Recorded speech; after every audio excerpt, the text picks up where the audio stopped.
Hey everyone, welcome back to Crypto Cash. Thank you so much for joining me here. Hope you're having an amazing day. Happy Friday to you, and congrats again to my community members for some massive profits here on OGN. We took a trade 2.5 days ago and got a good 134.8%. So taking a look here just so you can kind of see, in 2 days, 12 hours, 24 minutes, we hit our fourth profit target, 134%. That was late last night. I was actually sleeping at that time, and our automated system just triggered the trade for us. So it's perfect. Love the way it works out. And thanks again to our community members for, of course, the congrats that I've received here from that, and that's really awesome. But, you know, again, main reason why, and I'll go ahead and pull it up on the charts here as well so you can kind of see. In fact, let me get the chart up here. We had a descending triangle here, which is typically a bullish continuation based on the fact that it comes down, establishes lower lows, and then starts to establish higher lows and breaks out to the upside once it breaks this descending trend. Okay, so there's a handful of other reasons. I'll go through the charts here in a minute to kind of show you what that looks like. Before I forget, of course, we got futures copy trading here for BingX. So to my community members there's a $2.5 million bonus for that prize pool, essentially. So be sure to check that out. I know we got some good traders here that are using BitGet as well. So be sure to check that out, register. I think the due date is the 14th of September. Okay, so here's what's going on with OGN. I'll walk you through the standard TA right now, of course, what needs to happen. But I'll also explain to you why I expected this trade to take off. Okay, again, just had not only the triangle pattern, of course, there's a lot of other smaller things that I wanted to identify, so you can kind of see that. So stick around here, and I'll show you exactly what that means. So with OGN, first things first. All right, let's talk about the elephant in the room here, this Fibonacci retracement levels, and the fact that 0.5 here, a large amount of volume accumulation at this range, is going to work as a resistance level. Okay, so obviously the price should have trouble getting through that level today. I'm surprised it went even as far as it did, because in truth, you know, while I knew that it would take off, I didn't think it would go this fast, this quick. A lot of times it takes us about a week or two to get this kind of profit, the 100 plus. Keep in mind, that's only a 5x trade too. Some of my members took 10, 20, and I think maybe even 40 or 50x in some of their trades. Took a massive amount of profit. So again, congrats to those. Make sure to post that as well too. I got direct messages on that. I would think that's crazy. I personally don't like to go larger than 5 to 10x on my swing trades because there's a lot of crazy candle wicks, as we see here. That can get your face melted, right? So again, low position size, low leverage, probably the best way to go in my personal opinion.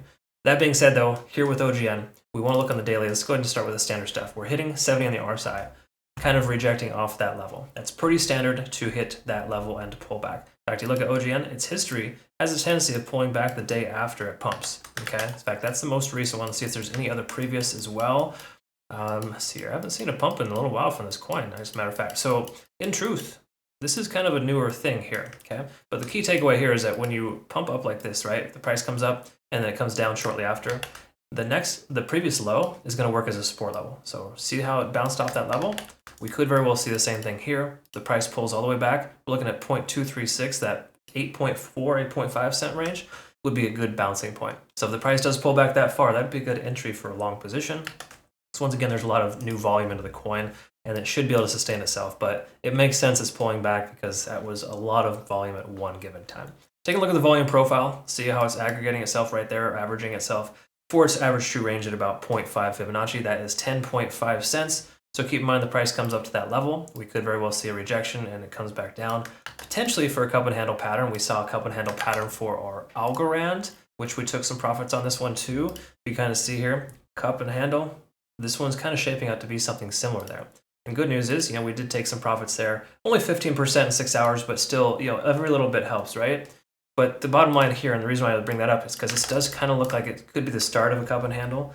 So this could be the cup, and we could see the little handle here forming soon if we get that bounce off 8.5. We'll pay attention to that, okay? Just to double check. And what I could do is I'll add an alert here at that, 8.6 range. So the price pulls back to that level. Maybe we consider a second long for this coin. Okay? Just because, again, it'll probably retest that level of 0.382. So that's where we're at on the daily there. Last thing we want to summarize here with is just the moving averages. 200-day SMA will probably work as a resistance. It has recently in the past. So unless we can close above that 200-day SMA today, I think we're going to likely see a further pullback. Okay, so I'm not saying to short the coin because of that, but I am saying that you should wait for a long position to confirm if we're going to close above or below that level. I know. I get a lot of questions like, hey, why should I wait? I can jump in right now and I don't want to miss the boat. Well, that's part of the problem. Oftentimes you do miss the boat, and it's a good thing you miss this boat because the boat could keep going down. It could keep sinking, right? So you want to be careful just jumping into coins like this when they're running. get in, get out quickly if you can, but for a swing trade, I would recommend waiting a little bit. 4-hour time frame, we can see this natural pullback, of course, that's occurring. We're back down under 70 on the RSI, which is good. And again, that's one thing that I identified as well. We took this trade roughly here, right in this range on the 5th. That actually is pretty much right there exactly at that time.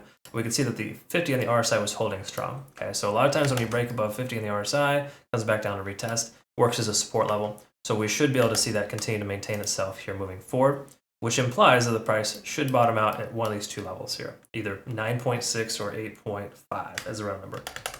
Okay, so the 4-hour doesn't look fantastic as far as a long position is concerned. We want to wait for it to bottom out first, but this is the form and the start of a cup and handle.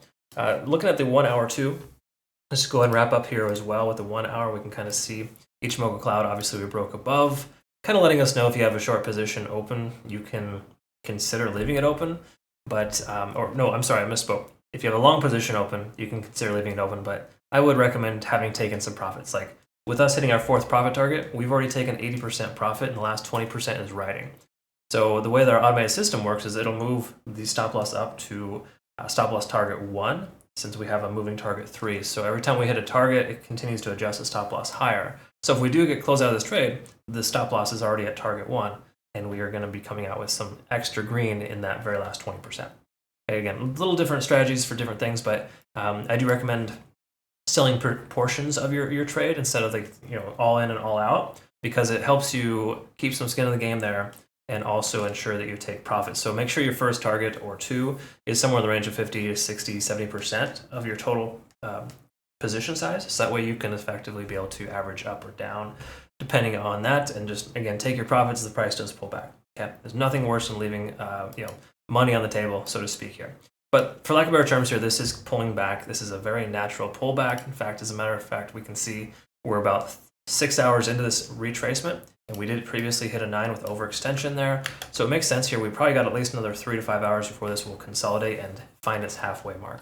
And what I mean by halfway mark is a lot of times when you pull up like more recent Fibonacci levels, because those are larger time frame levels I have up here, you can see the 0.5 is going to provide us initial support. So we could very well see the price kind of hold at 9.6, 9.7, but more likely 0.618 is a common retracement area. It usually averages itself out in this range. So I would say that between 9 and 10 cents loosely will likely be the ways in which it'll consolidate. Okay, it may not come all the way down to this 8.6, but again, I prefer to wait for a good entry than to kind of jump in too early.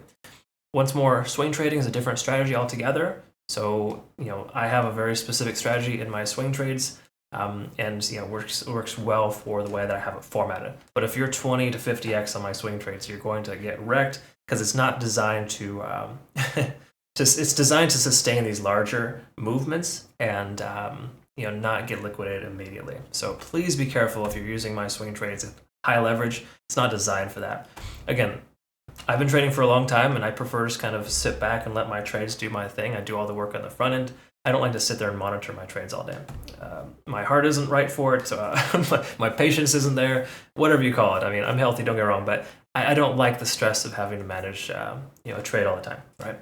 Again, set it and forget it. There's different ways to work with that. Anyways, that said, that's kind of where we're at here. So in summary, this coin will likely pull back. My speculation is we're going to see, in fact, let's pull up the previous fibs here and just kind of show you. I think the likelihood of the price action pulling back to this 8.5, 8.6 is realistic. We could see consolidation at this 9.5 level, because again, that's the 0.5 Fibonacci level if you look at the most recent 48, 72 hour period. But more importantly, we got this average amount of volume here as a potential support. If we lose that though, likely to see this most recent high tested as a new low. So my money is at an 8.5, $8.6 entry. Sorry, 8.6 cent entry. And then of course, potentially the 9.6. So if you're going to swing trade, hypothetically, you can get in here with a small position size and here with another small position size. And then you would have an average price right here. Price bounces off that level, you're going to be in the green. Okay? So again, the likelihood of this price continuing higher, it makes sense considering what we're seeing overall in the big picture here. Its history, it has a tendency of retesting its previous highs as new lows. So we're going to see this here potentially as well.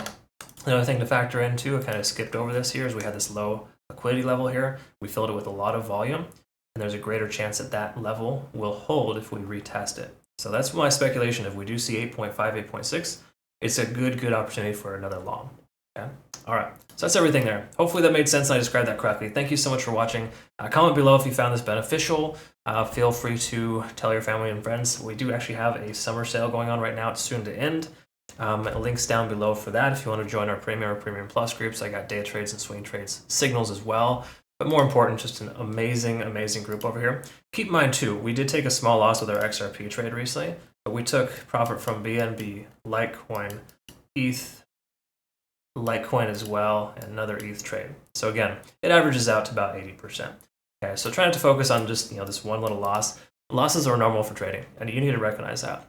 In fact, kudos to one of our members here for posting a losing trade. I thought this is actually really cool.